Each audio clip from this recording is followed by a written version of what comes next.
দাম class 9-এর first unit টেস্টে থাকা এই ছোট গল্পটাই আজকে আমাদের আলোচনার বিষয়বস্তু। এটার উপরেই আমরা একটু পড়বো, জানবো কি আছে গল্পটার মধ্যে, কিরকম ধরনের কোয়েশ্চেন আসতে পারে সেইগুলো।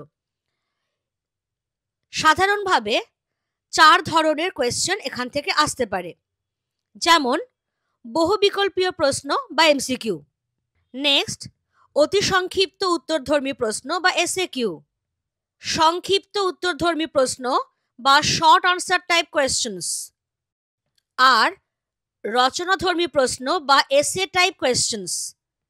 এবার এই যে বহুবিকল্পীয় প্রশ্ন আর অতি সংক্ষিপ্ত উত্তরধর্মী প্রশ্ন, এগুলো প্রত্যেকটা থাকে 1 নম্বর করে। সংক্ষিপ্ত উত্তরধর্মী প্রশ্ন এগুলো প্রত্যেকটার মার্কস থাকে 3 নম্বর করে। সেক্ষেত্রে একটা ফ্ল্যাট 3 নম্বর কোয়েশ্চেনও থাকতে পারে, বা 1+2 বা 1+1+1 এরকম ভাবে ভেঙে ভেঙেও কিন্তু আসতে পারে।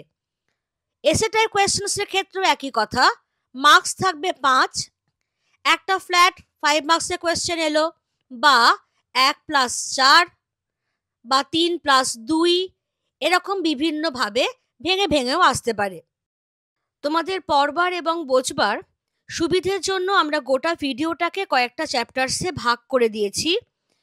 এবার তোমরা চাইলে তোমাদের প্রয়োজন মতো কোনো একটা বা দুটো চ্যাপ্টার দেখতেই পারো, তাতে কিন্তু কোনো অসুবিধে নেই। কিন্তু আমি বলবো, যদি গল্পটা বুঝতে হয়, কারণ একটা গল্প পড়ে সেটা বোঝাটা খুব দরকার, কারণ তা না হলে কোয়েশ্চেনের আনসার করতে পারবে না, এবং সবচেয়ে বড় কথা সাহিত্যের যে রস সেটাও আস্বাদন করতে পারবে না। সেই জন্যেই একবার হলেও গোটা ভিডিওটা অন্তত ভালো করে দেখো, তাহলেই বুঝতে পারবে সমস্তটা। দাম গল্পের স্রষ্টা হলেন প্রখ্যাত ছোট গল্পকার এবং ঔপন্যাসিক নারায়ণ গঙ্গোপাধ্যায়। শিশু ও কিশোরদের জন্য এত অজস্র সৃষ্টি তিনি করে গেছেন, যার জন্য আমাদের মধ্যে বোধহয় কেউই নেই যে তার নাম শোনেনি। এই সুমহান সাহিত্যিকের জন্ম হয় 1917 সালে দিনাজপুরে, মৃত্যু হয় 1970 সালে কলকাতায়। বিখ্যাত উপন্যাসগুলোর মধ্যে কি কি আছে? প্রথমেই উল্লেখ করতে হয় শিলালিপির কথা। শিলালিপি, লাল মাটি, সম্রাট ও শ্রেষ্ঠী, উপনিবেশ, সেটির আবার 4টি খণ্ড, এগুলোই হচ্ছে প্রধান।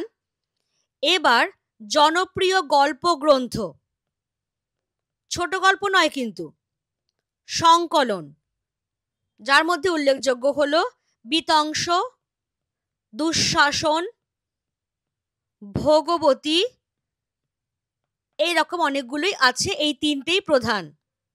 তিনি যে শুধু উপন্যাস লিখেছেন বা ছোট গল্প লিখেছেন এমনটাও নয়, তিনি লিখেছেন ড্রামা বা নাটক। বলবো নামগুলো?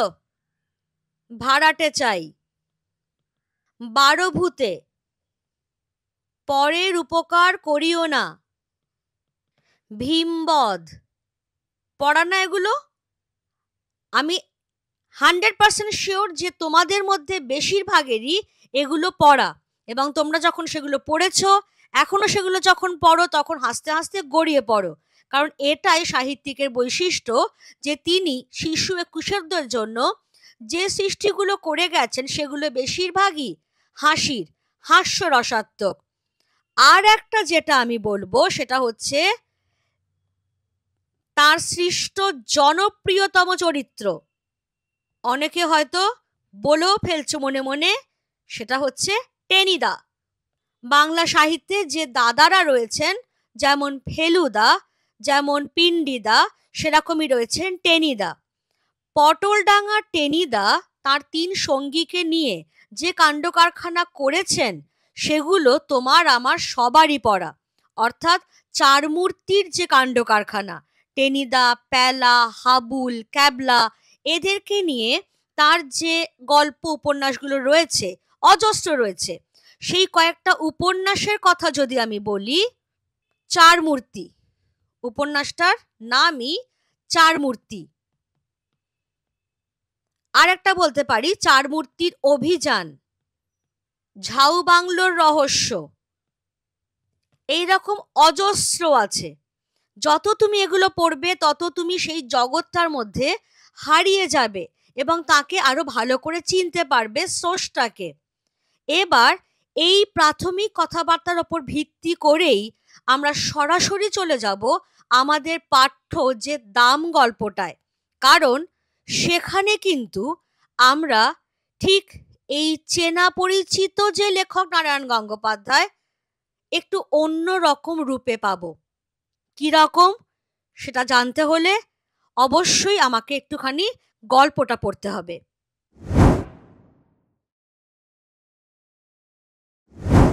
দাম, যার স্রষ্টা হচ্ছেন নারায়ণ গঙ্গোপাধ্যায়। ভুলভ্রান্তি এড়াবার জন্য স্পেলিংগুলোতে একটু জোর দেওয়া দরকার।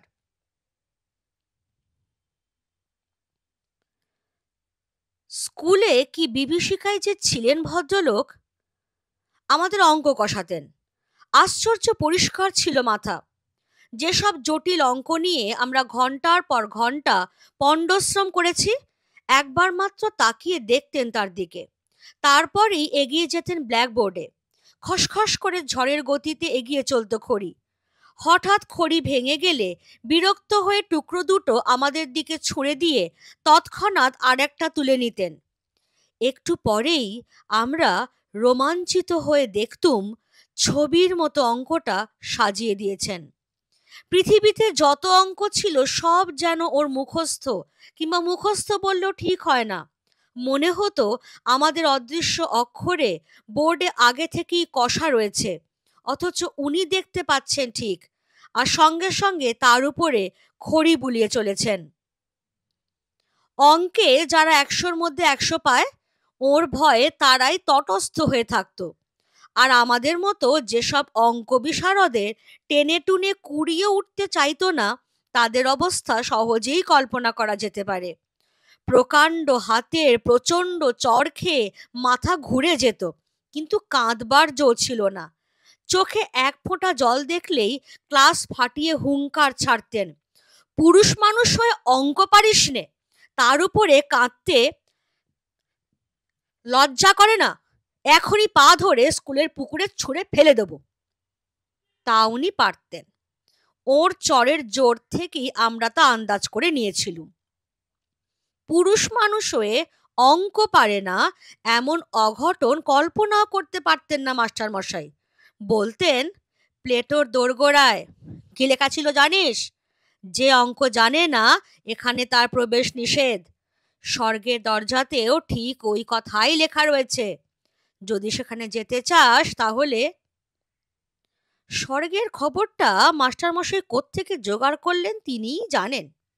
প্লেটো কে, তার দরজা দিয়ে ঢুকতে না পারলে কি ক্ষতি হবে, এ নিয়ে আমরা কোনো দিন মাথা ঘামাইনি।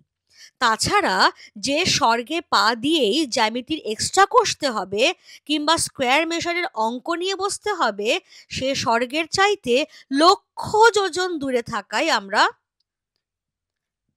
নিরাপদ বোধ করতুম। এই পর্যন্ত আমরা তাহলে কি দেখলাম?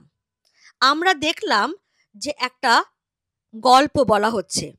গল্প কথক আমাদের সামনে তার অতীত জীবনের, স্কুল জীবনের কথা তুলে ধরছেন। অতীত জীবন কি করে বুঝলাম? এই যে ক্রিয়াপদটা ছিলেন, ছিলেন সাধারণত অতীতকাল বলতেই বোঝানো হয়।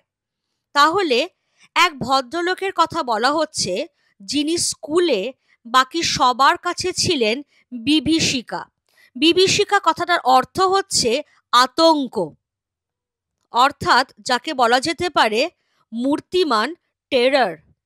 তিনি আর কেউ নয়, গল্পকথকদের স্কুলের অঙ্কের মাস্টার মশাই। ভদ্রলোকের আশ্চর্য পরিষ্কার মাথা ছিল, বুদ্ধিতে ঝকঝক করত চোখ।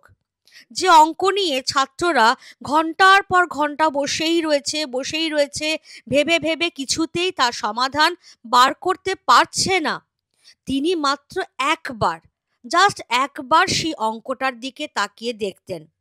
তারপরেই একটা খড়ি তুলে নিয়ে, খড়ি দেখবে আগেকার দিনে স্লেট আর খড়ি ইউজ করা হতো, পরবর্তীকালে খড়ির জায়গা নিল চক। তো সেই খড়ি তুলে নিয়ে তিনি ব্ল্যাকবোর্ডের দিকে এগিয়ে যেতেন, খসখস খসখস করে অঙ্ক করছেন। যেটা হয়, খড়ি বা চক খুব তাড়াতাড়ি চট করে ভেঙে যায়। এবার যেই অঙ্ক করতে করতে খড়ি ভেঙে গেল, মাস্টারমশাই খুব বিরক্ত হতেন, কারণ তার অঙ্কের গতিময়তায় বাধা পড়ল। তিনি বিরক্ত হয়ে ভাঙা টুকরো দুটো ছাত্রদের দিকে ছুঁড়ে দিতেন এবং সঙ্গে সঙ্গেই পাশে রাখা আরেকটা খড়ি তুলে নিয়ে সেই ইনকমপ্লিট, অসম্পূর্ণ অঙ্কটা করতে থাকতেন।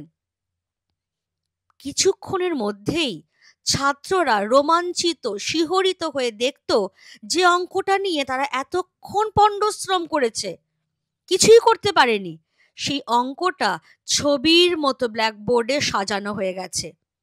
তার অঙ্ক করবার এই ধরন, এই দক্ষতা দেখে ছাত্রদের মনে মনে ধারণাই হয়েছিল যে পৃথিবীতে যত অঙ্ক আছে সব তার মুখস্থ।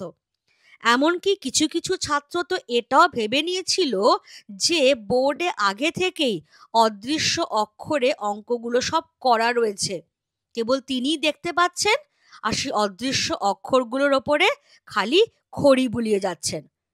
এবার এই রকম যে অঙ্ক বিশারদ যে পণ্ডিত মানুষ, তিনি চাইবেনই যে তিনি যেরকম অঙ্ক পারেন তার ছাত্ররাও সেরকম অঙ্কে সুপটু হয়ে উঠুক। সেই জন্যে তিনি কড়া শাসনে রাখতেন ছাত্রদের। ফলে যারা অঙ্কে 100-র মধ্যে 100 পেত, তারাই তার ভয়ে একেবারে তটস্থ হয়ে থাকতো। এই পান থেকে চুন খসলেই বোধহয় কি হয়ে গেল, কি হয়ে গেল, এরকম একটা ভাব। আর গল্পকথকদের মতো অঙ্ক বিশারদ, অঙ্ক বিশারদ কথাটা বুঝতেই পারছো, একটু ব্যঙ্গাত্মক পরিহাসের সুরে বলা হয়েছে যে তাদের অঙ্কের টেনে টুনে 100-র মধ্যে 20 উঠলেই যথেষ্ট। তাদের অবস্থা সহজেই বোঝা যায়। অঙ্ক পারত না তারা, ফলে মাস্টার মশাইয়ের প্রকাণ্ড হাতে প্রচণ্ড চট্টাস করে পড়লো একটা, মাথা ঘুরে যেত একেবারে, যন্ত্রণা। কিন্তু চোখে জল আনবার উপায় নেই। কাঁদতে দেখলেই মাস্টার মশাই ক্লাস ফাটিয়ে হুঙ্কার ছাড়তেন যে একে তো পুরুষ মানুষ হয়ে অঙ্ক পাচ্ছিস না, তার উপরে আবার কাঁদছিস, লজ্জা করে না? কাঁদতে যদি দেখি এক্ষুনি তাহলে পা ধরে স্কুলের পুকুরে ছুঁড়ে ফেলে দেব। এবার সত্যি সত্যি ছুঁড়ে ফেলে দেবেন কিনা সেটা পরের কথা, কিন্তু ছাত্ররা এতটাই ভয় পেত, তারা ভাবতো যে না বাবা আর কাঁদবো না, সত্যি সত্যি উনি ছুঁড়ে ফেলে দেবেন, কারণ ওর চড়ের যা জোর উনি সব করতে পারেন। শুধু কি তাই, মাস্টারমশাই এটাও বলতেন যে জানিস প্লেটোর দোরগোড়ায় কি লেখা আছে? প্লেটো কে? প্লেটোর নাম তোমরা হয়তো অনেকে শুনেছ, অনেকে শোনোনি। প্লেটো হচ্ছেন বিখ্যাত গ্রিক দার্শনিক, ফিলোসফার। মাস্টারমশাই ছাত্রদের কাছে খুব গর্ব করে বলতেন যে প্লেটোর দোরগোড়ায় অর্থাৎ দরজায় কি লেখা ছিল? যে অঙ্ক জানে না এখানে তার প্রবেশ নিষেধ। এমনকি স্বর্গের দরজাতেও ওই একই কথা লেখা আছে। সুতরাং যদি সেখানে যেতে চাস তাহলে তাহলে বলে ইনকমপ্লিট, তার মানে মাস্টারমশাই বোঝাতে চাইতেন যদি সেই স্বর্গে যেতে হয় তাহলে অঙ্কে বিশারদ হতেই হবে। এবার ছাত্ররা একটু ফাজলামি মেরে আড়ালে আবডালে আর কি যেমন বলে থাকে, আচ্ছা স্বর্গের খবরটা মাস্টারমশাই কোত্থেকে পেলেন বলতো? কারণ মৃত্যুর পরেই লোকে হয় স্বর্গে যাবে বা নরকে। তো মাস্টারমশাই তো দিব্যি জল জানতে বেঁচে আছেন, তাহলে স্বর্গের খবরটা তিনি কোত্থেকে জোগাড় করলেন? সবচেয়ে বড় কথা, প্লেটো কে? তার দরজা দিয়ে ঢুকতে না পারলে আমার কি ক্ষতি হবে? এই নিয়ে ছাত্ররা কোনোদিন মাথা ঘামায়নি। আর ওই যে স্বর্গ বলা হলো, ভাই যে স্বর্গে পা দিয়েই আমাকে জ্যামিতির এক্সট্রা দিয়ে বসিয়ে দেওয়া হবে কিংবা স্কোয়ার মেশারের অঙ্ক নিয়ে বসতে হবে, সেই স্বর্গে আমি যাব না, দরকার নেই, আমি স্বর্গে যাবই না। আমি পাতালে যাব, আর যেখানে হোক সেখানে যাব, কিন্তু সেই স্বর্গের চাইতে আমি লক্ষ যোজন দূরে থাকবো। এটাই ছাত্রদের মনোভাব ছিল। এবার এই জায়গাটুকু থেকে কিরকম ধরনের কোয়েশ্চেন আসতে পারে আমরা একবার চটপট দেখে নিই। এই যে হঠাৎ খড়ি ভেঙে গেলে, এই লাইনটা তুলেই কোয়েশ্চেন আসে, হঠাৎ খড়ি ভেঙে গেলে মাস্টারমশাই কি করতেন? আর একটা যেটা, ওর ভয়ে তারাই তটস্থ হয়ে থাকতো। কারা তটস্থ হয়ে থাকতো? এগুলো সবই কিন্তু আমি দিচ্ছি এসএকিউ টাইপের, অর্থাৎ 1 মার্ক ইচ। যেমন এইটা, কিন্তু কাঁদবার জো ছিল না। কেন? কারণটা হচ্ছে এই যে চোখে এক ফোঁটা জল দেখলেই তিনি ক্লাস ফাটিয়ে হুংকার দিয়ে কি বলতেন, সেই ব্যাপারটা পুরো পয়েন্ট আনবে কিন্তু, যে পুরুষ মানুষ হয়ে অঙ্ক পারেন না, তার উপর কাঁদতে লজ্জা করে না, এক্ষুনি পা ধরে স্কুলের পুকুরে ছুড়ে দেবেন, পুরো ব্যাপারটা এইটা। এবার নেক্সট হচ্ছে, ওর চরের জোর থেকেই আমরা তা আন্দাজ করে নিয়েছিলুম। কারা কি আন্দাজ করে নিয়েছিল? এই জায়গাটা প্লেটোর দোরগোড়ায় কি লেখা ছিল জানিস? এটা নিয়েই কোয়েশ্চেন আসে, এই জিনিসটাই পুরোটা। ফলে আমি এখানটাতেই কোয়েশ্চেন মার্কটা দিয়ে দিলাম। এই লাইনটা তুলে এই রকম ভাবেই কোয়েশ্চেন আসে, এবং তোমাকে কিন্তু ঠিক এই জিনিসটাই লিখতে হবে, তাহলে তোমার পক্ষেও সুবিধে, যে যে অঙ্ক জানে না এখানে তার প্রবেশ নিষেধ, একদম কোটেশনের ভেতর রাখবে সেটাকে। এবার তাহলে আমরা একটু এগোই। এই তো হচ্ছে গল্পকথকের ছেলেবেলার স্কুলের অঙ্ক ভীতির কথা, অঙ্কের মাস্টারমশাইকে নিয়ে মনের মধ্যে জমে থাকা বিভীষিকার কথা। ম্যাট্রিকুলেশনের গণ্ডি পার হয়ে অঙ্কের হাত থেকে রেহাই পেলুম, মাস্টারমশাইয়ের হাত থেকেও, কিন্তু অঙ্কের সেই বিভীষিকা মন থেকে গেল না। এমএ পাশ করবার পরেও স্বপ্ন দেখেছি পরীক্ষার লাস্ট বেল পড়ো পড়ো, অথচ একটা অঙ্কও আমার মিলছে না। মাস্টারমশাই গার্ড হয়ে একবার আমার সামনে এসে দাঁড়িয়েছেন, দু চোখ দিয়ে তার আগুন ঝরছে, দাঁতে দাঁতে ঘষে বলছেন, মাথার উপর ঘুরন্ত পাখা সত্ত্বেও ঘামে নে আমি জেগে উঠেছি। মৃদু নীল আলোয় দেখেছি চেনা ঘরটাকে। চোখে পড়েছে সামনে আমার পড়ার টেবিল, আমার বইপত্রের স্তূপ। গভীর তৃপ্তির সঙ্গে ভেবেছি এখন আর আমাকে স্কুলে অঙ্ক কষতে হয় না, আমি কলেজে বাংলা পড়াই। তাহলে ওই যে ছেলেবেলার অঙ্ক ভীতি, শুধু অঙ্ক ভীতি বললে ভুল বলা হবে, অঙ্কের মাস্টারমশাইকে নিয়ে যে একটা প্রচণ্ড আতঙ্ক মনের মধ্যে চেপে বসেছিল গল্পকথকের, বড় হবার পরেও সেটা যায়নি। যদিও ম্যাট্রিকুলেশন, অর্থাৎ এখনকার দিনের ভাষায় বুঝতে পারো মাধ্যমিক, মাধ্যমিক পাশ করবার পর তিনি অঙ্কটা ছেড়ে দিলেন, হাড়ে বাতাস লাগলো তার। তিনি অঙ্কের হাত থেকেও বাঁচলেন, অঙ্কের মাস্টারমশাইয়ের হাত থেকেও বাঁচলেন, কিন্তু ওই যে মনের কোন গোপন কোণে অঙ্ক নিয়ে যে ভয়টা, সেটা কিন্তু থেকেই গেল। এমনকি এও হয়েছে যে তিনি এমএ পাশ করে গেছেন, তারপরেও কোনো কোনো দিন রাত্রিবেলা দুঃস্বপ্ন দেখে জেগে উঠেছেন। কি দুঃস্বপ্ন? যে দুঃস্বপ্ন তোমরাও হয়তো পরীক্ষার আগের রাত্রে দেখো, আমি তো দেখেইছি কতবার। সেটা হচ্ছে যে পরীক্ষার লাস্ট বেল প্রায় পড়বে পড়বে করছে, অথচ গল্পকথকের একটা অঙ্কও মিলছে না, এবং সেই অঙ্কের মাস্টারমশাই সেই ঘরে গার্ড দিচ্ছেন। গল্পকথকের সামনে এসে দাঁড়িয়েছেন, অঙ্কের খাতায় তার চোখ গেছে, যার ফলে তিনি দেখছেন যে তার ছাত্র একটা অঙ্কও মেলাতে পারেনি। রাগে দু চোখ দিয়ে তার আগুন ঝরছে, দাঁতে দাঁতে ঘষে দাঁত কিড়মিড় করে কিছু একটা বলছেন। ঠিক এই সময় ঘুমটা ভেঙে যাচ্ছে গল্পকথকের। ঘেমে নে একাকার কাণ্ড। তারপরে যখন একটু ধাতস্থ হয়েছেন, তখন ঘরের সেই মৃদু নীল আলোয় চেনা ঘরটাকে, তার সামনে পড়ার টেবিল, টেবিলে বইপত্রের স্তূপ দেখে আশ্বস্ত হয়েছেন।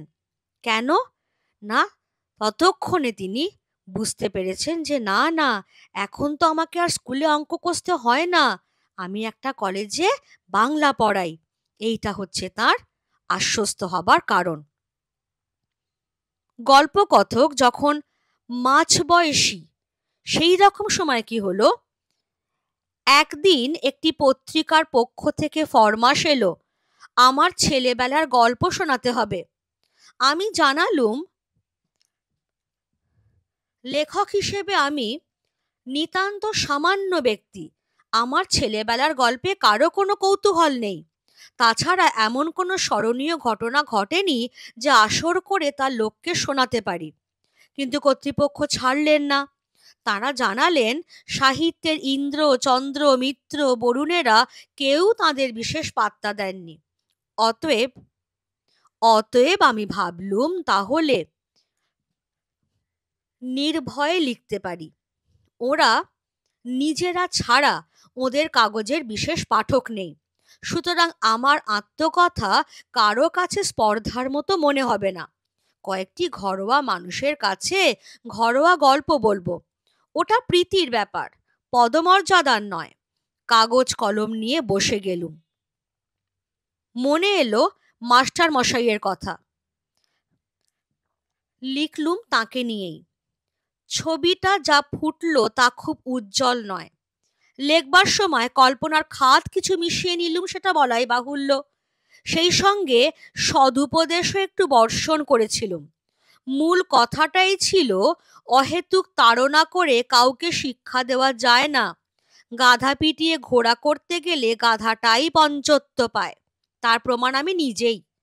মাস্টারমশাই আমাকে এত প্রহার করেও অঙ্ক শেখাতে পারেননি, বরং যা শিখেছিলুম তাও ভুলেছি। এখন 2 আর 2 4 না 5 হয় তাই নিজের মধ্যে সন্দেহ জাগে। পত্রিকার কর্তৃপক্ষ খুশি হয়ে আমাকে 10 টাকা দক্ষিণা দিয়ে গেছেন। মাস্টারমশাইয়ের কাছ থেকে এইটুকুই আমার নগদ লাভ। এই জায়গাটায় কি হচ্ছে, গল্পকথক যখন মাঝ বয়সী, কলেজে বাংলা পড়াচ্ছেন তিনি, এই রকম একটা সময় একটা পত্রিকার তরফ থেকে তার কাছে ফরমাশ এলো। ফরমাশ কথাটার অর্থ হচ্ছে দাবি। এখানে আমরা ঠিক সেভাবে সোচ্চার দাবি বুঝবো না, আবদার আবদার বুঝতে পারি। পত্রিকার কর্তৃপক্ষ তার কাছে আবদার করে বললেন যে গল্পকথক যেন তার ছেলেবেলার কোনো স্মরণীয় ঘটনা নিয়ে একটা গল্প লিখে দেন। গল্পকথক বলছেন যে আমি তো তেমন বিখ্যাত কেউ নই, আমার ছেলেবেলার গল্পে কারোর কোনো কৌতূহল থাকতে পারেই না, আর তাছাড়া এমন কোনো স্মরণীয় ঘটনাও ঘটেনি যে সেটা একবারে আসর করে লোকজন ডেকে শোনাতে হবে। কিন্তু পত্রিকার কর্তৃপক্ষ একেবারেই ছাড়লেন না তাকে। আর সত্যি কথাটা যেটা বেরিয়ে এলো সেটা হলো সাহিত্যের ইন্দ্র, চন্দ্র, মিত্র, বরুণেরা, অর্থাৎ যারা বিখ্যাত বিখ্যাত বিখ্যাত সাহিত্যিক, কেউ এই পত্রিকাকে পাত্তা দেয়নি, তাদের লেখা কেউ এদেরকে দেয়নি। অতএব বাধ্য হয়েই তারা এই খুবই সামান্য গল্পকথক তার শরণাপন্ন হয়েছেন।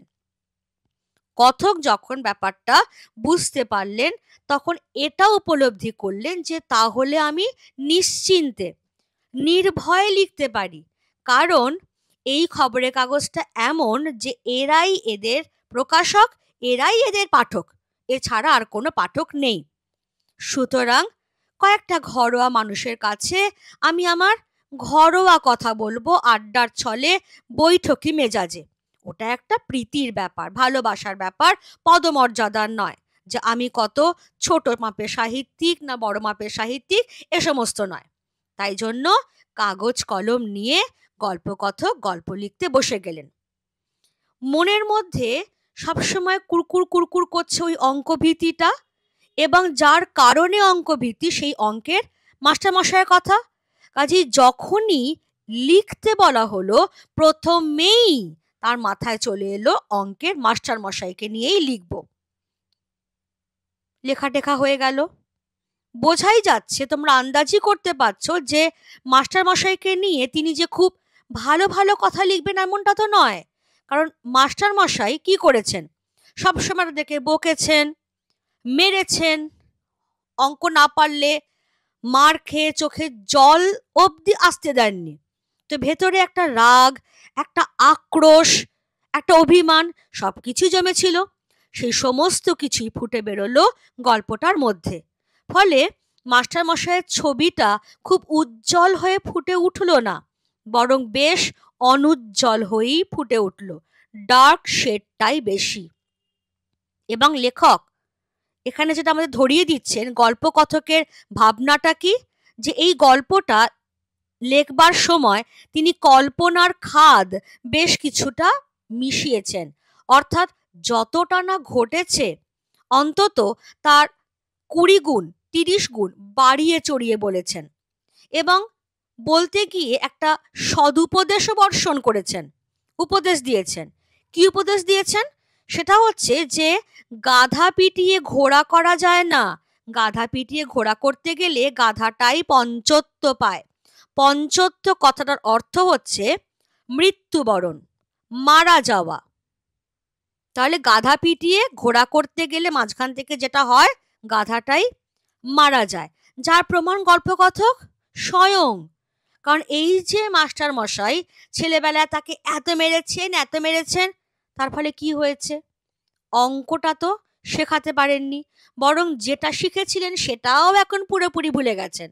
এখন 2 আর 2 4 হয় না, 5 হয় না, 10 হয় না, 7 হয়, সেটা নিয়েই তার মধ্যে সন্দেহ জাগে। এই সমস্ত করে টোরে কল্পনার খাদ তাদ মিশিয়ে তিনি মাস্টার মশাইকে নিয়ে একটা গল্প লিখলেন। এবার পত্রিকার কর্তৃপক্ষ খুব খুশি, গল্প পাওয়া গেছে একটা। সেই গল্পের দাম হিসেবে কর্তৃপক্ষ গল্পকথককে 10 টাকা দিয়ে গেলেন। গল্পকথক ভাবলেন যে যাক, মাস্টার মশাইয়ের কাছ থেকে তাহলে কিছু অন্তত আমার নগদ লাভ হলো। আর তো কিছুই হয়নি, অন্তত তাকে বেচে 10 টাকাই পেলাম। এবারে একটু কোয়েশ্চেন্স কিরকম আসতে পারে। MA পাশ করবার পরেও স্বপ্ন দেখেছি। কে কি স্বপ্ন দেখেছিলেন? আমি কলেজে বাংলা পড়াই। গল্পকথকের পেশা কি ছিল? একদিন একটি পত্রিকার পক্ষ থেকে ফরমাশ এলো। কি ফরমাশ এলো? বুঝতেই পারছো, আনসার এটাই হবে যে গল্পকথককে তার ছেলেবেলার গল্প শোনাতে হবে। এবার এই লাইনটা থেকে কি কোয়েশ্চেন আসতে পারে? কে কি লেখার কথা বলেছেন? কাগজ কলম নিয়ে বসে গেলুম।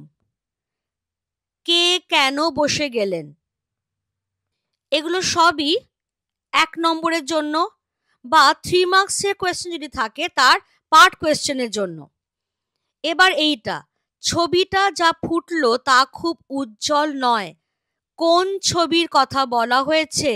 কেন তা উজ্জ্বল নয়? এইটা কিন্তু একটা 5 মার্কসের কোয়েশ্চেনের জন্য। এবার সদুপদেশও একটু বর্ষণ করেছিলুম। দেখো এই জায়গাটা, কি সদুপদেশ বর্ষণ করা হয়েছিল? সদুপদেশ যদি ভাঙো শব্দটাকে, সৎ উপদেশ, অর্থাৎ কি বলা হয়েছিল, কি উপদেশ দেওয়া হয়েছিল, মরাল কি? সেটা হচ্ছে এটাই যে শুধু শুধু তাড়না করে, শুধু শুধু পিটিয়ে কাউকে শিক্ষা দেওয়া যায় না। গাধা পিটিয়ে ঘোড়া করতে গেলে গাধাটাই পঞ্চত্ব পায়। এই জায়গাটা, এই লাইনটা আমি বলবো একটু ভালো করে শিখে রাখতে বা একবার দেখে রাখতে, কারণ MCQতে এখান থেকে আবার ফিল ইন দ্য ব্ল্যাঙ্কস আসে। এই জায়গাটা কোনটিকে বলা হয়েছে? নগদ লাভ। তাহলে গল্পকথক তিনি তার অঙ্কের মাস্টারমশাইকে নিয়ে ফেনিয়ে কল্পনার খাদ মিশিয়ে একটা গল্প লিখলেন। যে গল্পের দাম বাবদ 10 টাকা অর্জন করলেন, তিনি খুব খুশি। তারপরে আরো অনেক দিন পার হয়ে গেল, সেই লেখার কথা ভুলে গেলুম মাস্টারমশাইকেও। বয়স বেড়েছে, বিনিদ্র রাত্রি যাপনের মতো অনেক সমস্যা এসে দেখা দিয়েছে জীবনে। বর্তমানের দাবিটা এত বেশি জোরালো যে স্মৃতির দিকে তাকাবার অবসর পর্যন্ত মেলে না। এমনি সময় বাংলাদেশের এক প্রান্তের একটি কলেজ থেকে ডাক এলো, ওদের বার্ষিক উৎসব, অতএব আতিথ্য নিতে যেতে হবে ওখানে এবং বক্তৃতা দিতে হবে। এইসব উপলক্ষেই বিনা পয়সায় বেড়ানো যায়। তাছাড়া কলকাতা থেকে কেউ বাইরে গেলেই তার রাজোচিত সম্বর্ধনা মেলে। এখানকার চড়ুই পাখিও সেখানে রাজহংসের সম্মান পায়। কলকাতা থেকে দূরত্বটা যত বেশি হয় আমাদের মতো নগণ্যের পক্ষে ততই সুখাবহ। আমি সুযোগটা ছাড়তে পারলুম না। গল্প লেখার বেশ অনেক দিন কেটে গেছে, তাহলে গল্পকথকেরও আরো অনেকটা বয়স বেড়েছে। তিনি প্রায় প্রৌঢ় এখন। এই রকম একটা সময়ে বাংলাদেশের একটা প্রান্তের একটা কলেজ থেকে ডাক এলো, মানে একদম, আমরা এখানে কথা বলছি কিন্তু অবিভক্ত বাংলাদেশ নিয়ে, এখনকার পূর্ববঙ্গ বলে ভুল করলে হবে না। তাহলে সেই রকম একটা সময় যখন তার বয়সও অনেক বেড়ে গেছে, যখন স্মৃতি থেকেও অনেক কিছু ধোয়া মোছা হয়ে গেছে, তিনি সেই অঙ্কের যে স্যার তাকে প্রায় ভুলে গেছেন, কারণ বাস্তবের সমস্যাগুলো এত বেশি করে সামনে চলে এসেছে যে অতীতের দিকে তাকাবার আর অবসরই মেলে না। প্রায় দিনই রাত্রিবেলা ঘুম হয় না, শরীরের আরো নানা রকম অসুখ বিসুখ, সংসারের চিন্তা, সন্তানের চিন্তা, সমস্ত কিছু নিয়ে একেবারে জর্জরিত হয়ে আছেন গল্পকথক। এই রকম একটা সময় বাংলাদেশের এক প্রত্যন্ত জায়গার একটা কলেজ থেকে তার কাছে ডাক এলো। কি ব্যাপার না, সেই কলেজটার বার্ষিক উৎসব, অতএব গল্পকথকের কাছে আতিথ্য নিতে যাবার আমন্ত্রণ পত্র এসেছে যে তিনি সেখানে প্রধান অতিথি হয়ে যাবেন এবং অবশ্যই তাকে একটা ভাষণও দিতে হবে। গল্পকথক সুযোগটা ছাড়তে পারলেন না, সঙ্গে সঙ্গে সেটাকে গ্রহণ করলেন। কেন? দুটো কারণ। এক নম্বর হচ্ছে যে এই সব উপলক্ষেই বিনা পয়সায় দিব্যি বেড়ানো যায়, কারণ যাওয়ার খরচ ফেরার খরচ সবই সেই কলেজের। আর দু নম্বর কারণটা হচ্ছে কলকাতা থেকে কেউ যদি একটু গ্রামের দিকে যায় তাহলে তার রাজার মতো সংবর্ধনা মেলে। কলকাতার যে একদম চুনোপুটি, যাকে বলা হচ্ছে চড়ুই পাখি, সেও ওই গ্রামে গঞ্জে রাজহংসের মতো সম্মান পায়। কলকাতা থেকে দূরত্বটা যত যত বেশি হবে ততই এই সমস্ত গল্পকথকের মতো ছোটখাটো মানুষদের জন্য ব্যাপারটা সুখাবহ, কারণ ততই বেশি তারা সম্মান সংবর্ধনা পাবেন।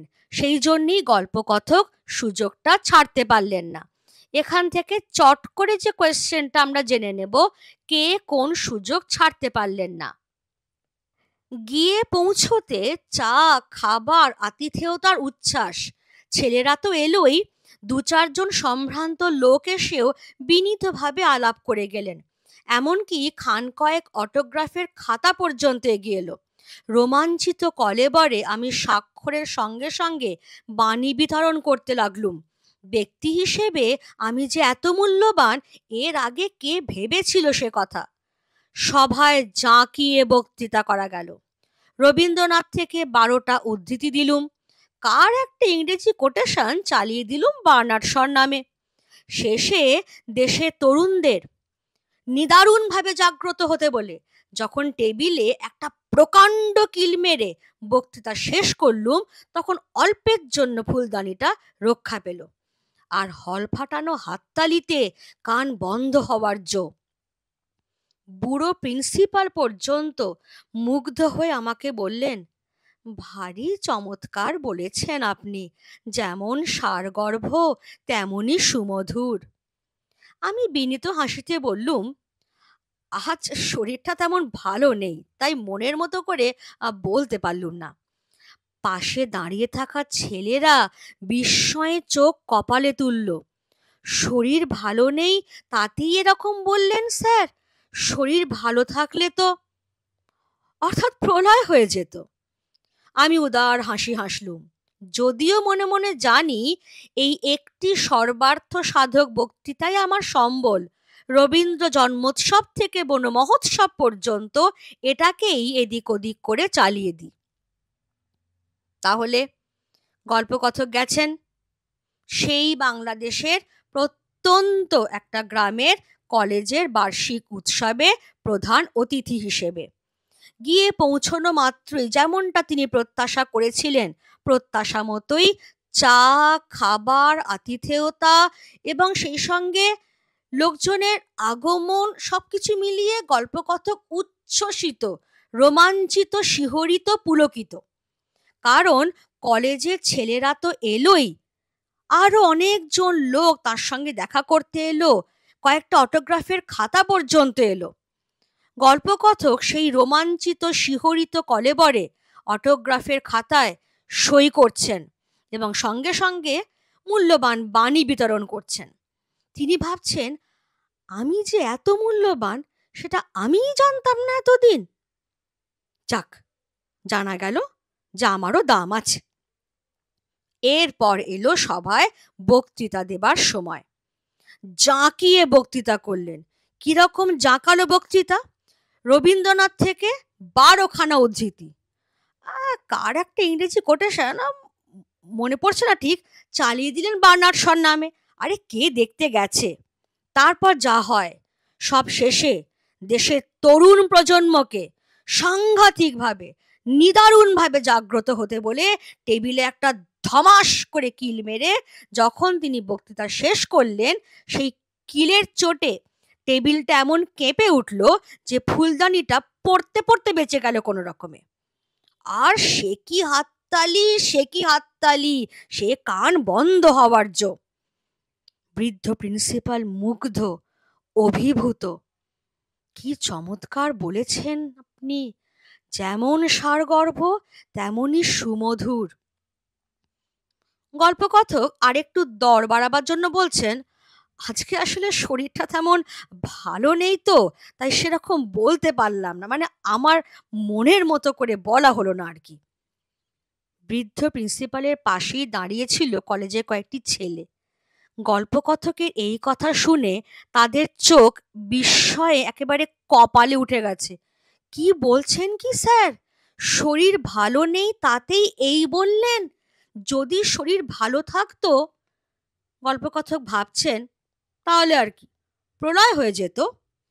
যদিও গল্পকথক মনে মনে জানেন যে তার সম্বল বলতে ওই একটাই বক্তৃতা, যেটাকে বলা হচ্ছে সর্বার্থ সাধক। সর্ব অর্থ সাধক, অর্থাৎ যেটা কিনা সব উদ্দেশ্য সাধন করে।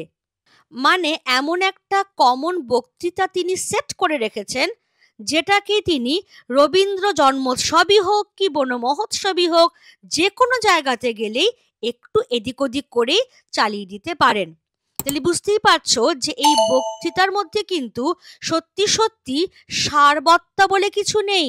পুরোটাই ফাঁপা, হলো, অন্তঃসার শূন্য। অথচ এটা দিয়েই তিনি এতদিন ধরে যেখানে যেখানে গেছেন, যে যে উপলক্ষে গেছেন, সব জায়গায় সবাইকে তিনি বোকা বানিয়ে এসেছেন। আমরা এখান থেকে কয়েকটা চট করে একটু কোয়েশ্চেন্স করে নেব, কিরকম আসতে পারে, জাস্ট এই আর কি। সভায় জাঁকিয়ে বক্তৃতা করা গেল। কোন সভায় কে বক্তৃতা করেছিলেন? পাশে দাঁড়িয়ে থাকা ছেলেরা বিস্ময়ে চোখ কপালে তুলল। এইটুকু অংশ নেব। ছেলেরা কোথায় দাঁড়িয়েছিল? শরীর ভালো নেই তাতেই এরকম বললেন স্যার? শরীর ভালো থাকলে তো শুধু এইটুকু অংশ নেব। কারা কেন এ কথা বলেছিল? বেশ, তাহলে গল্পকথকের সেই অন্তঃসার শূন্য ফাঁপা বক্তৃতাতে তিনি এতদিন ধরে যেভাবে সবাইকে বোকা বানিয়ে এসেছেন, এখানেও সেইভাবেই সবাইকে বোকা বানাতে সক্ষম হলেন।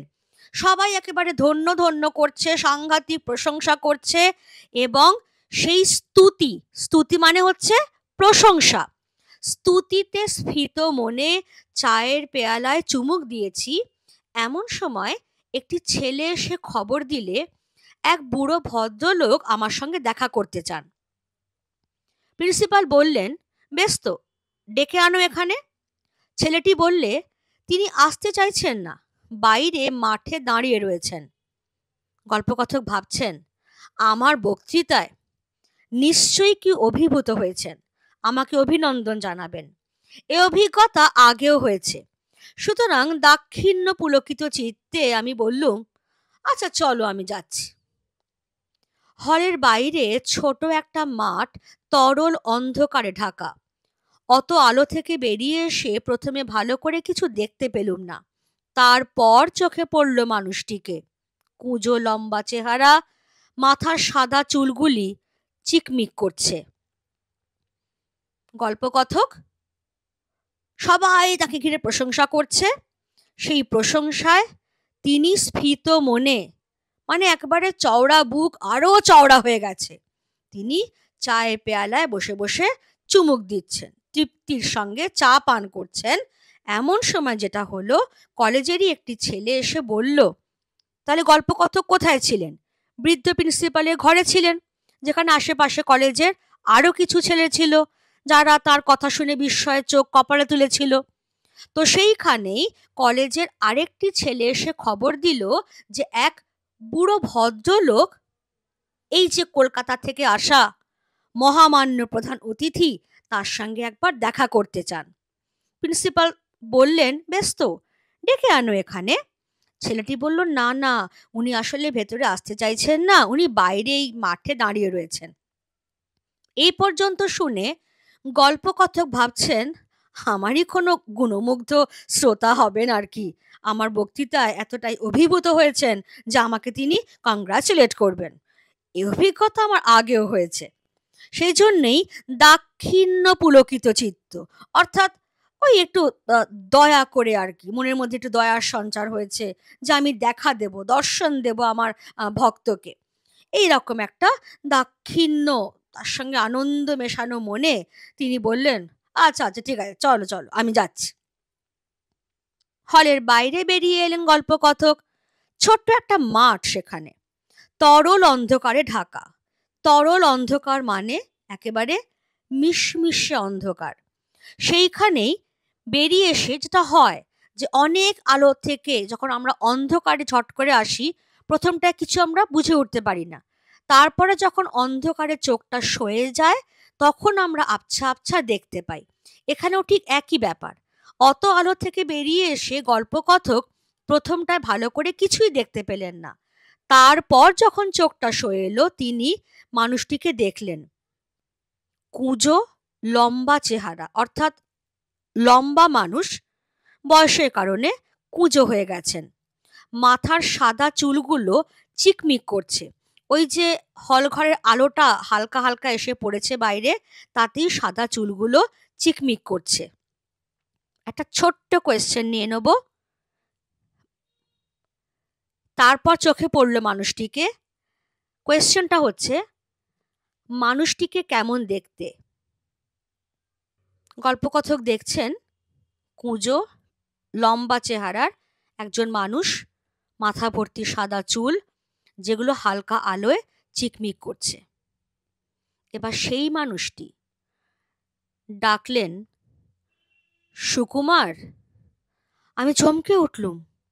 এখানে কেউ আমার নাম ধরে ডাকতে পারে, সেটা যেমন আশ্চর্য, তারও চেয়ে আশ্চর্য ওই গলার স্বর। আমার মনটাকে অদ্ভুতভাবে দুলিয়ে দিল। স্মৃতির অন্ধকার থেকে একটা ভয়ের মৃদু শিহরণ আমার বুকের ভিতর দিয়ে বয়ে গেল। আমাকে চিনতে পারছো না সুকুমার? আমি চিনেছি। ভয় পাওয়ার অর্থটা বুঝতেও আর বাকি নেই। ওই ডাক শুনে ছেলেবেলায় বহুদিন আমার গায়ে রক্ত হিম হয়ে এসেছে। জানি এখনই একটা ভয়ঙ্কর চড় আমার পিঠের ওপর নেমে আসবে। সেই ভয়টার কঙ্কাল লুকিয়েছিল মনের চোরাকুঠুরিতে। ওই স্বর বিদ্যুতের আলোর মতো তাকে উদ্ভাসিত করে তুলেছে। আমার মাথা তখনই ওর পায়ে নেমে এলো। মাস্টারমশাই, আপনি? মাস্টারমশাই বললেন, বেঁচে থাকো বাবা, যশস্বী হও। রিটায়ার করার পর এখানে এসেই মাথা গুঁজেছি, বাড়ি থেকে বেরোই না। আজ তুমি বক্তৃতা করবে শুনে ছুটে এসেছি। খুব ভালো বলেছ সুকুমার, খুব খুশি হয়েছি। কিন্তু আমি খুশি হতে পারলুম না। বিজ্ঞানের ছাত্র ছিলেন মাস্টার মশাই। বুদ্ধিতে ছুরির ফলার মতো ঝকঝক করত চোখ। আজ আমার বক্তৃতার ফাঁপা ফানুস দিয়ে যদি ওকে ভোলাতে পেরে থাকি, তাহলে সেটা আমার কৃতিত্বে নয়, ওর মনেরও বয়স বেড়েছে বলে। অপরাধীদের মতো চাইলুম, না স্যার, আপনার সামনে। মাস্টারমশাই আমাকে বলতে দিলেন না। তিনি কি বলছেন? তোমরাই তো আমাদের গর্ব, আমাদের পরিচয়। কিছুই দিতে পারিনি, খালি শাসন করেছি, পীড়ন করেছি। বলতে বলতে জামার পকেট থেকে বের করলেন শতচ্ছিন্ন এক জীর্ণ পত্রিকা। একদিন আমার ছেলে এইটে এনে আমাকে দেখালে। পড়ে আনন্দে আমার চোখে জল এলো। কতকাল হয়ে গেল, তবু সুকুমার আমাকে মনে রেখেছে, আমাকে নিয়ে গল্প লিখেছে। সকলকেই লেখা আমি দেখাই, বলি, দেখো আমার ছাত্র আমাকে অমর করে দিয়েছে। মুহূর্তে আমার জিভ শুকিয়ে গেল। লজ্জায় আত্মগ্লানিতে আমার মাটিতে মিশে যেতে ইচ্ছে করল। একটা কিছু বলতে চেষ্টা করলুম, কিন্তু মুখে কথা ফুটল না। মাস্টারমশাইয়ের গলা ধরে এসেছিল। একটু চুপ করে থেকে বললেন, কি যে আমার আনন্দ হয়েছে সুকুমার, কি বলবো। তোমার এই লেখাটা সব সময় আমার সঙ্গে সঙ্গে থাকে। দু একজন বলে, যেমন ধরে ধরে মারতেন তেমনি বেশ শুনিয়ে দিয়েছে আপনাকে। আমি বলি, শোনাবে কেন, কত শ্রদ্ধা নিয়ে লিখেছে। আর সত্যিই তো, অন্যায় যদি করেই থাকি, ওরা ছাত্র, ওরা সন্তান, বড় হলে সে অন্যায় আমার শুধরে দেবে বই কি। জানো সুকুমার, আনন্দে তোমাকে আমি একটা চিঠিও লিখেছিলুম, কিন্তু পাঠাতে সাহস হয়নি। তোমরা এখন বড় হয়ে গেছো, এখন। আর বলতে পারলেন না। আবছা আলোটায় এখন অভ্যস্ত হয়ে উঠেছিলুম। দেখলুম মাস্টার মশাইয়ের চোখ দিয়ে জল পড়ছে। মনে হলো স্নেহ, মমতা, ক্ষমার এক মহাসমুদ্রের ধারে এসে দাঁড়িয়েছি। সেই স্নেহ কোটি মণিমাণিক্য দিয়ে যার পরিমাপ হয় না, সেই মমতা যার দাম সংসারের সব ঐশ্বর্যের চাইতে বেশি, সেই ক্ষমা কুবেরের ওই ভাণ্ডারকে ধরে দিয়েও যা পাওয়া যায় না। আমি তাকে 10 টাকায় বিক্রি করেছিলুম। এ অপরাধ আমি বইব কি করে, এ লজ্জা আমি কোথায় রাখব। গল্পকথক তিনি ভেবেছিলেন যে তার কোনো ভক্ত শ্রোতা তাকে অভিনন্দন জানাবার জন্য হয়তো বাইরের মাঠে দাঁড়িয়ে আছেন। লজ্জায় সবার সামনে আসতে পারছেন না। কিন্তু যখন গল্পকথক বাইরের মাঠে পৌঁছলেন, যে ব্যক্তিটি তার সামনে দাঁড়িয়েছিল সেই ব্যক্তিটি ডাকলেন, সুকুমার। গল্পকথক চমকে উঠলেন। প্রথমটা, ওই অজ পাড়া গাঁয়ে গল্পকথকের নাম ধরে কেউ ডাকতে পারে, এটা যেরকম আশ্চর্য, তার থেকেও আশ্চর্য হচ্ছে ওই গলার আওয়াজ। এটা তো তাদের বিদ্যালয়ের সেই অঙ্কের মাস্টার মশাইয়ের গলার আওয়াজ। তিনি এখানে কি করছেন? আর সঙ্গে সঙ্গেই ভয়ের একটা মৃদু শিহরণ তার শির দ্বারা বেয়ে বয়ে যাচ্ছে। গল্পকথক বুঝতে পারছেন যে ভয়টার কঙ্কাল এতদিন কোথায় কোন গোপনে লুকিয়েছিল, সেই কঙ্কালটা আবার জেগে উঠেছে। গল্পকথক ধরেই নিচ্ছেন যে এক্ষুনি একটা ভয়ঙ্কর চর নেমে আসবে তার পিঠের ওপরে। কেন? এবার তো আর অঙ্ক ভুল হবার ভয় নেই।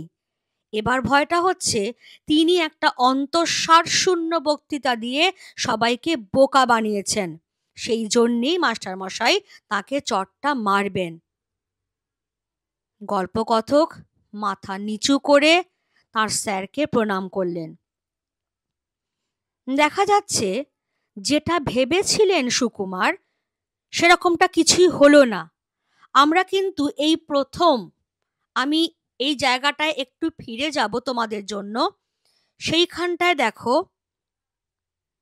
এই প্রথম কিন্তু আমরা গল্পকথকের নামটা পেলাম।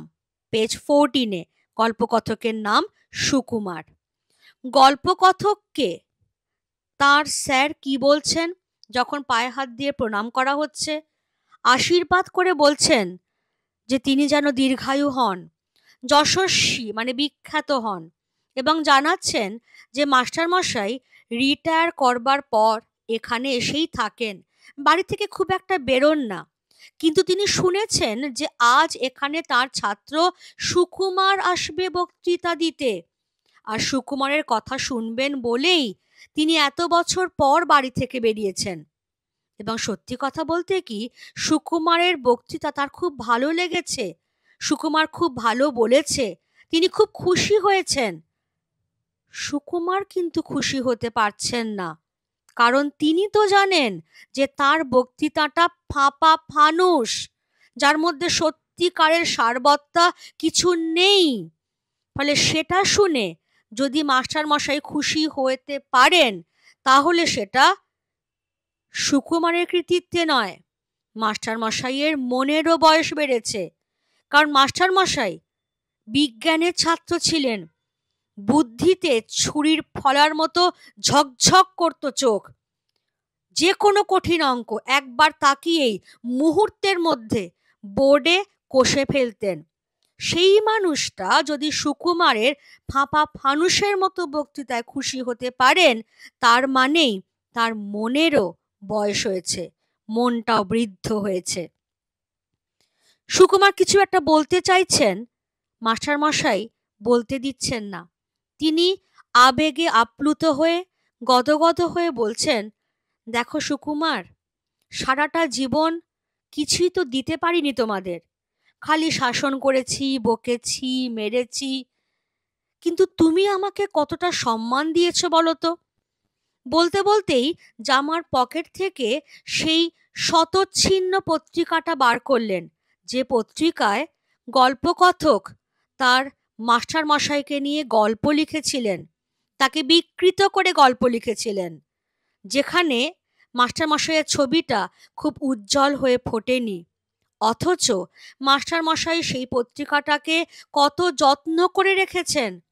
সবাইকে তিনি সেই পত্রিকাটা দেখান, দেখিয়ে বলেন যে দেখো দেখো, আমার ছাত্র আমাকে অমর করে দিয়েছে তার সৃষ্টির মধ্যে দিয়ে। গল্পকথক কি বলবেন তখন? লজ্জায়, নিজের প্রতি নিজের ধিক্কারে তার তো তখন মাটিতে মিশে যেতে ইচ্ছে করছে, যে ছি ছি ছি, এ আমি কি করেছি? আমার মাস্টারমশাই আমাকে এত ভালোবাসেন, এত স্নেহ করেন, অথচ তাকে বিকৃত করে, তাকে ছোট দেখিয়ে আমি গল্প লিখেছি। মাস্টারমশাইয়ের কথা তখনও শেষ হয়নি। তিনি বলছেন, গল্পটা পড়ে আমার যে কি আনন্দ হয়েছে সুকুমার, তোমাকে কি বলবো জানো তো। আমি সবাইকে এই লেখাটা দেখিয়েছি, এই পত্রিকাটা সব সময় আমার সঙ্গে সঙ্গে থাকে। আমাকে অনেকে বলেওছে, হুম, যেমন বকতেন, মারতেন, দিয়েছে আপনাকে বেশ করে কথা শুনিয়ে। আমি তখন বলেছি, আহা, কথা শোনাবে কেন, কত শ্রদ্ধা নিয়ে লিখেছে, কত ভক্তি নিয়ে লিখেছে। আর সত্যিই তো, আমরা পুরনো দিনের মানুষ, পুরনো ধ্যান ধারণার মানুষ, ওরা আমাদের ছাত্র, আমাদের সন্তান তুল্য। ভুল যদি করেই থাকি, ওদের অধিকার আছে আমাদের সেই ভুল শুধরে দেবার। সত্যিই তো, শুধু শুধু শাসন পীড়ন করে কাউকে কি শেখানো যায়? ভালোবাসা দিয়ে শেখাতে হয়, শেখানোর আগ্রহটা তৈরি করতে হয়, তবে না শিখবে। সেই শিক্ষাটাই তো সুকুমার আমাকে দিয়েছে গল্পের মধ্যে দিয়ে। বলে তিনি বলছেন, জানো, আমার এত ভালো লেগেছিল গল্পটা পড়ে, ভেবেছিলাম তোমাকে একটা চিঠিও লিখব, কিন্তু তোমরা তো এখন বড় হয়ে গেছো, তাই আর সাহসে কুলোয়নি। অন্ধকারটা এখন অনেকটা সয়ে গেছে গল্পকথকের চোখে, তাই সেই আবছা আলো আঁধারিতে তিনি পরিষ্কার দেখতে পাচ্ছেন মাস্টারমশাইয়ের দু চোখ দিয়ে জল পড়ছে। এই প্রথম মাস্টারমশাইকে গল্পকথক সুকুমার প্রকৃত অর্থে চিনছেন। তার মনে হচ্ছে তিনি এক মহাসমুদ্রের ধারে এসে দাঁড়িয়েছেন। স্নেহ, মমতা, ক্ষমা দিয়ে তৈরি সেই মহাসমুদ্র। এমনই সেই স্নেহ কোটি মণিমাণিক্য বাক্য দিয়ে যার পরিমাপ হয় না, এমনই সেই মমতা যার দাম সংসারের সমস্ত ঐশ্বর্যের চেয়ে বেশি, এমনই সেই ক্ষমা যে ধন কুবেরের পুরো ভাণ্ডারকে ধরে দিলেও তার বিনিময়ে সেই ক্ষমা পাওয়া যায় না। কারণ কুবের এমনই একজন মানুষ যাকে বলাই হয় ধনদেবতা, তার ভাণ্ডার বিশাল, কিন্তু মাস্টার মশাইয়ের অন্তরে যে ক্ষমা সেটা তার থেকেও আরো হাজার হাজার গুণে বিশাল। সুকুমার যে অপরাধ করেছেন, মাস্টার মশাই কি বুঝতে পারেননি সেই কথা? কিন্তু সুকুমার চিনতে পারেননি এতদিন তার মাস্টার মশাইকে, যে মাস্টার মশাই তাদেরকে শাসন করেছেন, বকেছেন, মেরেছেন, ব্যক্তিগত কোনো রাগ থেকে নয়, আক্রোশ থেকে নয়, শুধুমাত্র তার ছাত্ররা মানুষের মতো মানুষ হয়ে উঠুক, অঙ্ক শিখুক, তিনি যেরকম অঙ্কে পারদর্শী সেই রকম ভাবে তারাও যাতে অঙ্কে পটু হয়ে ওঠে, এটাই ছিল তার একমাত্র প্রচেষ্টা। হ্যাঁ, হয়তো যে উপায়ে তিনি সেই প্রচেষ্টাকে সফল করতে চেয়েছিলেন সেই উপায়টা হয়তো ঠিক ছিল না, কিন্তু তাই বলে তার স্নেহটা তো মিথ্যে নয়, তার ভালোবাসাটা তো আর কোনো কৌশল নয় বা ভান নয়। এই রকম অবস্থায় গল্পকথক ভাবছেন, হায় রে পোড়া কপাল, আমি কিনা এই মানুষটাকে সামান্য 10 টাকায় বিক্রি করেছি একটা পত্রিকায়।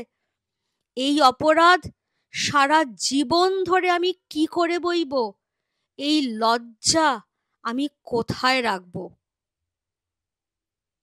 গল্পটা এখানেই শেষ হচ্ছে। গল্পের মূল বক্তব্যটাই হচ্ছে ছাত্র এবং শিক্ষকের সম্পর্ক, যেটা হয়তো বাইরে থেকে দেখে অনেকেই ভুল বোঝে যে হ্যাঁ, ইনি খুব স্ট্রিক্ট টিচার, ইনি খুব বকেন, মারেন। কিন্তু কেন সেই টিচার বকেন, মারেন? তিনি কিন্তু কাউকে ব্যক্তিগতভাবে চেনেন না, কারোর বাড়ি গিয়ে শাসন তিনি করেন না। শুধু ওই ক্লাসরুমটুকুই তার জায়গা, যেখানে তিনি ওই কাদার তালের মতো যারা বসে আছে তাদেরকেই কুঁদে কুঁদে কুঁদে কুঁদে সত্যিকারের মানুষ করতে চান। এরাই হচ্ছেন আদর্শ শিক্ষক, এরাই হচ্ছেন ভবিষ্যৎ গড়বার কারিগর। যেমন আমাদের পাঠ্যগল্পের সুকুমারের অঙ্কের মাস্টার মশাই। ছাত্ররা এই ধরনের শিক্ষককে চিনতে ভুল করে, তাদেরকে ভয় পায়, তাদেরকে ঘৃণা করে, তাদের প্রতি আক্রোশ পুষে রাখে, কিন্তু যখন চিনতে পারে না তখন অনেকটাই দেরি হয়ে গেছে। যেমন সুকুমারের ক্ষেত্রেও। তাই সুকুমার বলতে বাধ্য হচ্ছেন যে এই অপরাধ আমি কি করে বইব বাকি জীবনটা, এই লজ্জা আমি কোথায় রাখব? এই জায়গাটা ব্যাখ্যা হিসেবে আসে।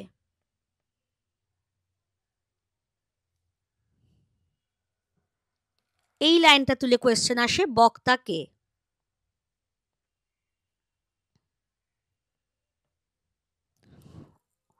এই জায়গাটা কার কেন এমন মনে হয়েছে, এইখানটায় দেখো, আমার ছাত্র আমাকে অমর করে দিয়েছে।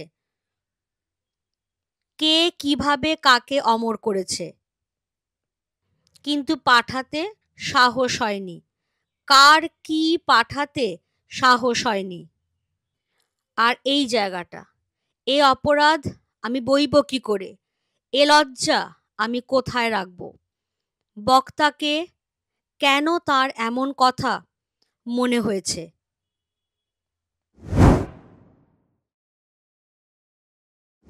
এই যে দাম গল্পটি আমরা এতক্ষণ ধরে পড়লাম, এটিকে বলাই যায় ছাত্র শিক্ষক সম্পর্কের এক চিরন্তন দলিল, যা চিরকাল ধরে চলে আসছে, সেটারই এক বৃত্তান্ত ফুটে উঠেছে এই গল্পটিতে। যেটা হয় আসলে, যে শিক্ষক শিক্ষিকারা ছাত্রছাত্রীদের শাসন করেন, পীড়ন করেন, বকেন, ঝকেন, মারেন, কিন্তু সেটা কোনো ব্যক্তিগত রাগ থেকে নয়, ব্যক্তিগত কোনো বিরক্তি থেকে নয়, বরং কেবলমাত্র ছাত্রছাত্রীদের আদর্শ মানুষ হিসেবে গড়ে তুলবেন বলে, যাতে ভবিষ্যতে তারা সঠিক পথে চলতে পারে, যাতে কোনটা ঠিক কোনটা ভুল সেগুলো বুঝে নিয়ে তারা জীবনের পথে ঠোক্কর না খায়, সেটাই তাদের একমাত্র চেষ্টা। অর্থাৎ তাদের এই যে বকাঝকাই বলো বা শাসন বলো, সমস্ত কিছুর পেছনে তাদের ভালোবাসাটাই কিন্তু আসল। অথচ ট্র্যাজেডি এটাই যে ছাত্রছাত্রীরা এই দিকটা ঠিক বুঝে উঠতে পারে না। তারা শিক্ষকদের তর্জন গর্জন, শাসন পীড়নে তাকে ভুল বোঝে। তাদের ভাবে তারা যে এই অহেতুক পীড়ন কেন করা হচ্ছে, কেন শিক্ষক শিক্ষিকারা তাদের শুধুই বকছেন বা শাসন করছেন। এর ফলে তারা ভীত হয়ে থাকে, সেই শিক্ষক শিক্ষিকা নিয়ে তারা ক্রুদ্ধ হয়ে থাকে, বিরক্ত হয়ে থাকে।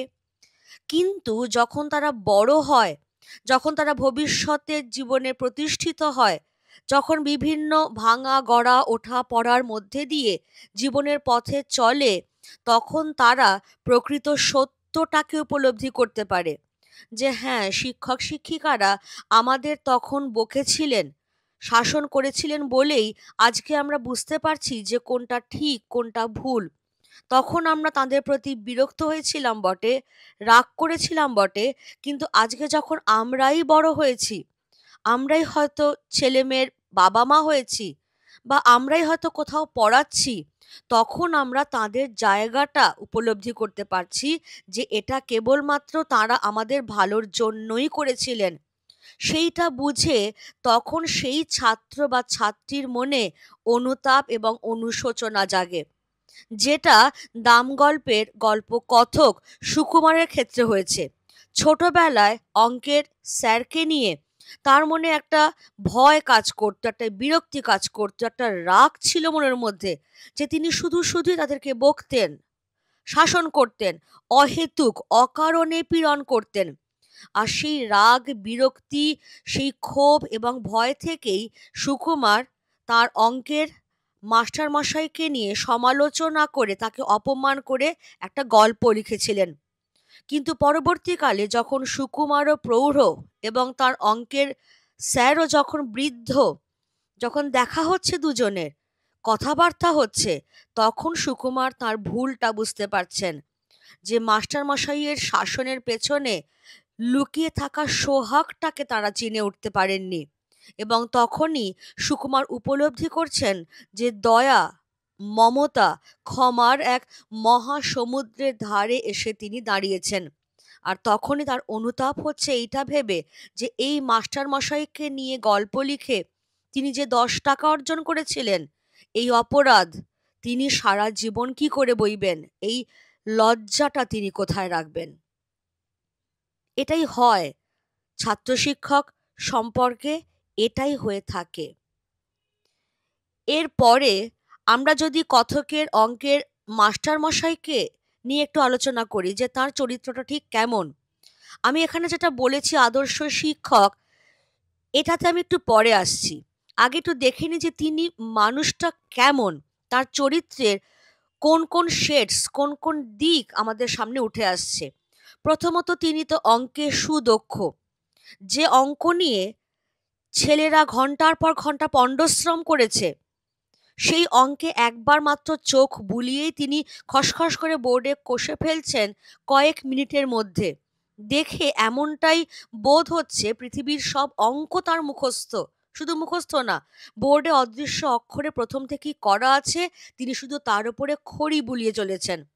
ফলে এই রকম অঙ্কে সুপটু একজন মানুষ, তিনি স্বাভাবিকভাবেই চাইবেন যে তার ছাত্ররাও অঙ্কে পটু হয়ে উঠুক, আর সেই জন্যেই তিনি তাদেরকে শাসন করছেন, পীড়ন করছেন, বকছেন। তার এই শাসন পদ্ধতিটা হয়তো পুরনো, যেভাবে মারা, শারীরিক পীড়ন ইত্যাদি, কিন্তু এর উদ্দেশ্যটা কিন্তু মহান। যেটা আমি একটু আগেই বলছিলাম যে তিনি কিন্তু কোনো ছাত্রের প্রতি ব্যক্তিগত রাগ থেকে তাকে মারছেন, বকছেন, এমনটা নয়, বরং সেই ছাত্র যাতে অঙ্কে দক্ষতা অর্জন করে, তথা সে যাতে একজন প্রকৃত মানুষ হয়ে উঠতে পারে। এটাই ছিল মাস্টারমশাইয়ের উদ্দেশ্য।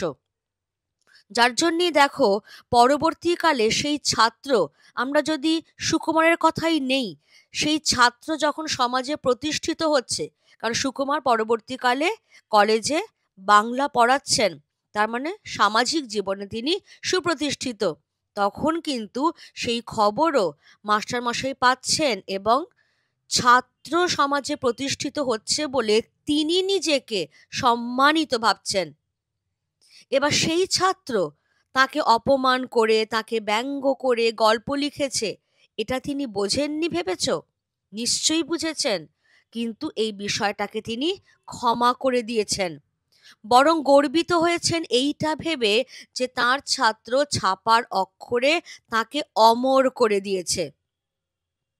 সেই ছাত্রকে অভিনন্দন জানিয়ে তিনি একটা চিঠিও লিখেছিলেন, কিন্তু পাঠাননি সেটা, কারণ ছাত্রের বর্তমান যে সামাজিক প্রতিষ্ঠা, সেইটাকে সম্মান জানিয়ে এই দূরত্বটা বজায় রেখেছেন, যেটা আমাদের ক্ষেত্রেও হয়।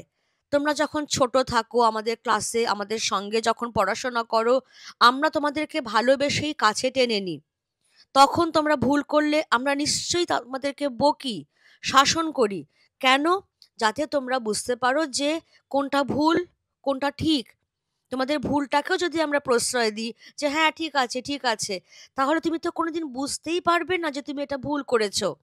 তাহলে যখন বড় হবে এই ভুলগুলোকে নিয়ে, তখন তোমাদের জীবনেই তো বিপদ ঘনিয়ে আসবে। তখন তোমরাই এইটা ভাববে যে কেন সময় থাকতে বাবা মায়ের সঙ্গে সঙ্গে শিক্ষক শিক্ষিকারাও আমাদের এই ভুলগুলো ধরিয়ে দিলেন না। এবার দেখো, যখন তোমরা বড় হয়ে যাও, যখন তোমরা জীবনের বিভিন্ন জায়গায় প্রতিষ্ঠা পেয়ে যাও, তখন কিন্তু আমরা তোমাদেরকে ধরে ধরে বকতে যাই না যে না এটা ঠিক হচ্ছে না, না এটা এভাবে করো, করি না। কারণ তখন তোমাদের সামাজিক প্রতিষ্ঠাকে সম্মান জানিয়েই আমরা এই দূরত্বটা বজায় রাখি, যে এখন ওরা বড় হয়ে গেছে, ওদের আলাদা জগৎ তৈরি হয়ে গেছে।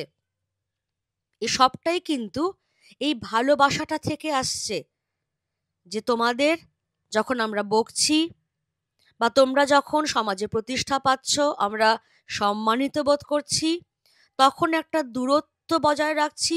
এই সবটাই কিন্তু আমরা তোমাদের ভালোবাসছি বলেই, আমরা অর্থাৎ শিক্ষক শিক্ষিকারা, তোমরা অর্থাৎ ছাত্রছাত্রীরা। আর সব শেষে আমরা দেখতে পাচ্ছি গল্পে যেটা হচ্ছে, যে আবেগে আপ্লুত অঙ্কের মাস্টারমশাই তার অসীম স্নেহ, মমতা এবং ক্ষমা বর্ষিত হয়েছে সেই ছাত্রটির ওপরে, যে ছাত্র তাকে ভয় পেত, তাকে নিয়ে ক্রুদ্ধ বিরক্ত হয়েছিল এবং অপমান আর ব্যঙ্গ করে গল্প লিখেছিল। সুতরাং এই সমস্ত দিক বিচার করে আমরা বলতেই পারি যে গল্পকথকের অঙ্কের মাস্টারমশাই তিনি একজন প্রকৃত আদর্শ শিক্ষক, এবং এই রকমটাই হয়ে থাকে ছাত্র শিক্ষক সম্পর্ক, যুগে যুগে কালে কালে। দাম গল্পটা থেকে আমি সাজেস্টিভ কোয়েশ্চেন্সের একটা টেস্ট পেপার বানিয়ে দিয়েছি, যেগুলো খুবই ইম্পর্টেন্ট কোয়েশ্চেন্স। এই ধরনের কোয়েশ্চেন্সই তোমরা পরীক্ষায় পাবে। এটার পিডিএফ লিঙ্ক তোমাদের ডেসক্রিপশনে দেওয়া থাকছে, তোমরা সেখান থেকে একটু ডাউনলোড করে নিও, একটু প্র্যাকটিস করো। আর কোথাও কোনো যদি অসুবিধা হয় তা ডেফিনেটলি আমাকে কমেন্ট বক্সে জানিও। তোমাদের সুবিধের জন্য যে কিভাবে করলে সঠিক উত্তর তোমরা করতে পারবে, ফুল মার্কস পেতে পারবে, আমি কয়েকটা একটু সলভ করে দেখিয়ে দিচ্ছি। প্রথমেই আসবো এমসিকিউ প্যাটার্নের যে কোয়েশ্চেনগুলো, সেটা টেকনিকটাই হচ্ছে এমসিকিউ এর আনসার যখনই তুমি করবে তখনই শুধু রাইট অপশন নাম্বার এবং অপশনটা লিখবে। এমসিকিউতে কখনোই কিন্তু ফুল সেন্টেন্স কপি করতে হয় না।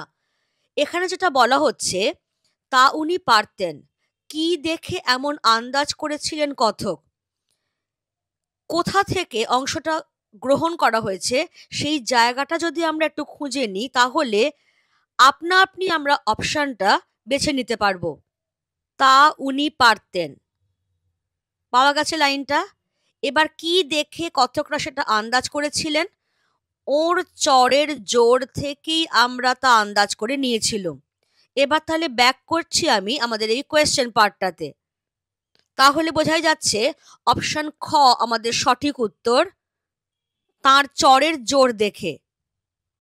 এই কোয়েশ্চেনটা তারপর চোখে পড়ল মানুষটিকে। মানুষটির চেহারা সম্পর্কে দেখো অপশনগুলো আছে, কুঁজো লম্বা চেহারা, দোহারা চেহারা, বেটে খাটো চেহারা, লম্বা চেহারা। টেক্সটে কি ছিল এই জায়গাটা খেয়াল করো। তারপর চোখে পড়ল মানুষটিকে কুঁজো লম্বা চেহারা। আমরা কিন্তু আনসার পেয়ে গেছি অলরেডি।